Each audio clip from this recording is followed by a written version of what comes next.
The only thing I want you to give me, nigga, is what you got that belongs to me."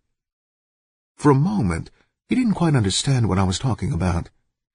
He stared around, undecided for a second. Then his face brightened. "Oh, yeah, you mean your jewelry, don't you?" His voice had taken on a chilling note. His two girls stared at us with frightened eyes. There was no doubt about it. If I pushed it, Tony wouldn't back up an inch. He would meet me on any terms I wanted. I knew in my heart that all I had to do was pull up a chair, and we would resume our friendship as though nothing had happened.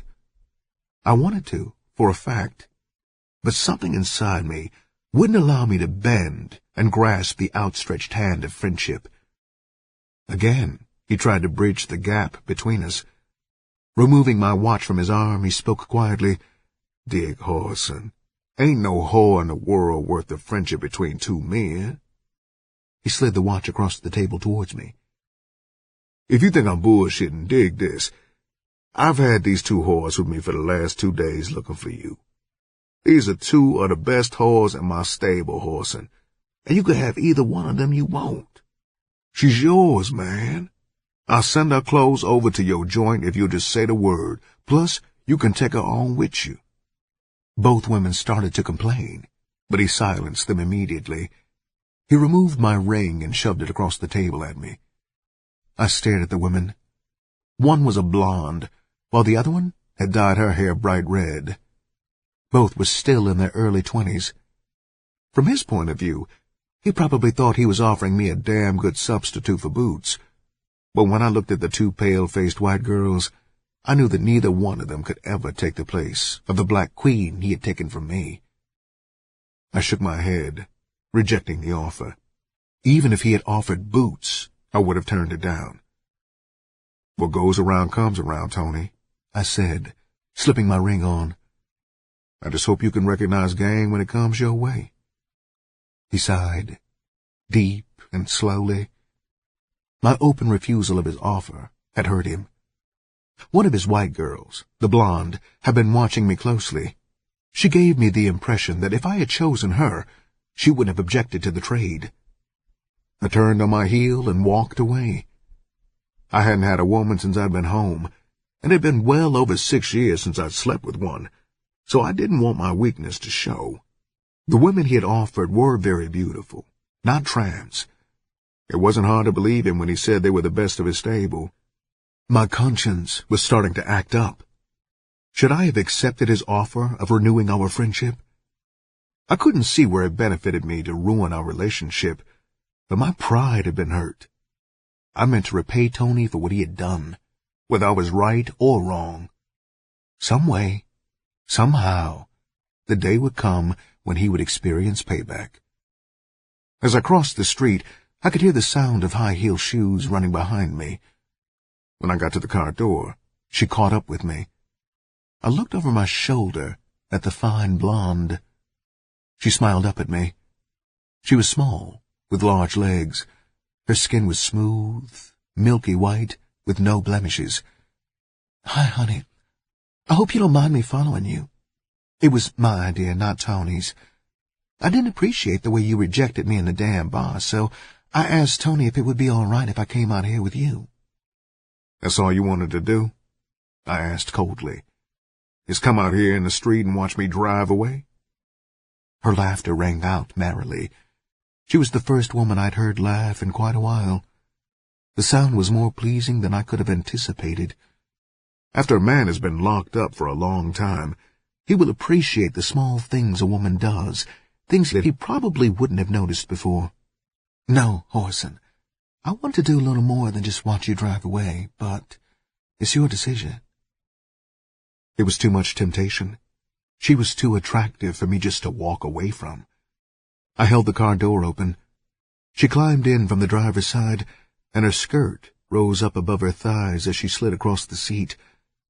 Words would fail me if I tried to explain how I gaped at those big, pretty thighs. How can I describe how a man feels after being away from something so long to have it laid out on a platter for him?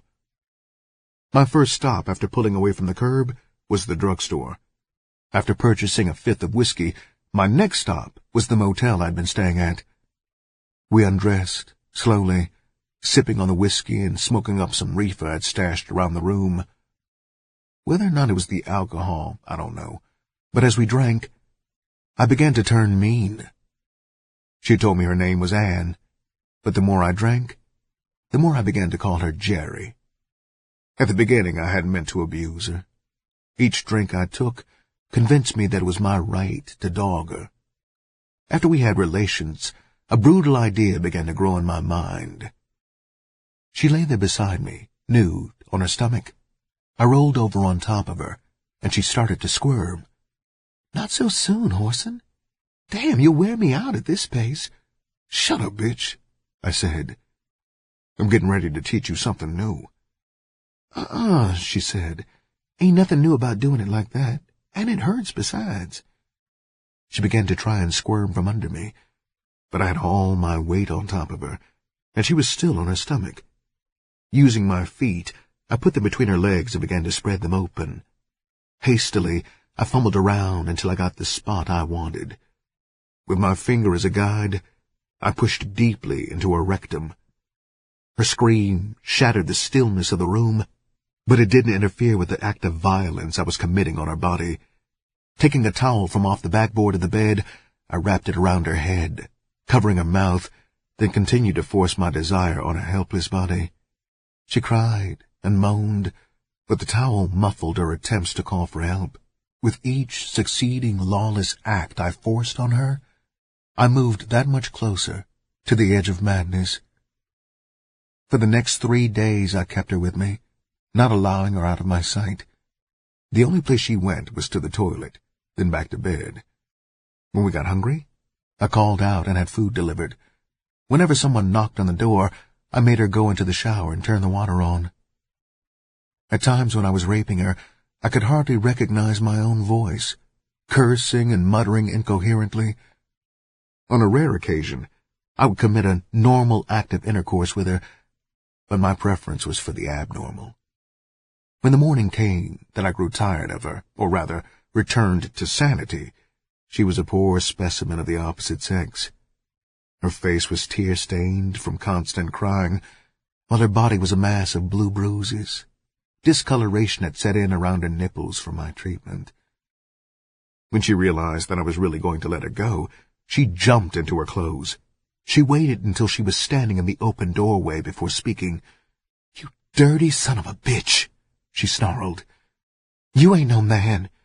You're an animal, and a dog at that, you bastard, you." There was nothing attractive about her face now.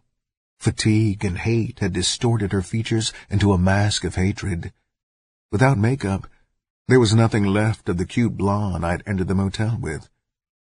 Her face was a blueprint of hell. My booming laughter beat at her in the empty doorway.